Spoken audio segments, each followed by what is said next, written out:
In today's video, I'm going to teach you how to efficiently use the Set node, also known as the Edit Fields node, in n8n workflows. This tool is pivotal for anyone looking to manipulate data within their workflows, offering the flexibility to add, modify, and clean up data fields with ease. So, let's dive right in. First, let's start by adding the Set node to your workflow. You'll want to begin by clicking on the plus icon in your n8n interface, which allows you to add a new node to your working space. In the search bar, type either Set or Edit Fields. Once you see it in the options, go ahead and select the node. This is your gateway to transforming your workflow data in a structured, controlled manner. Once you've added the node, it's time for configuring it, and this is where we determine how the data is going to be manipulated.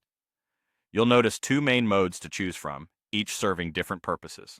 The first option, Keep Only Set, discards all incoming data fields except those you explicitly define within the node.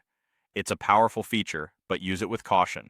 If you're just getting started, this might not be the best route unless you're certain of the fields you need to keep.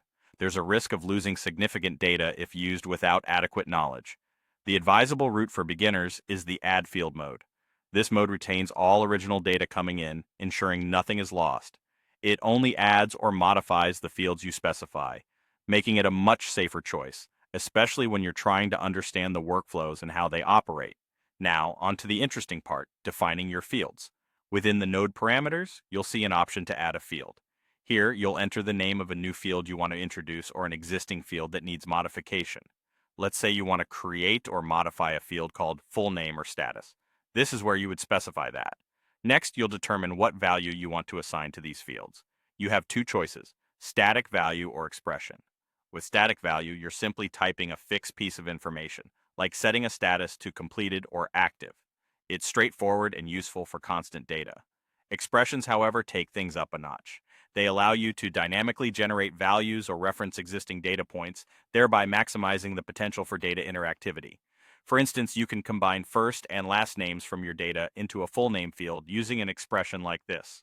$JSON, first name plus $JSON, last name. Or perhaps you need to perform arithmetic operations, say, doubling a score for some calculation. You could use an expression such as $JSON, score asterisk 2. That covers the essential steps for using the Set node in n8n workflows.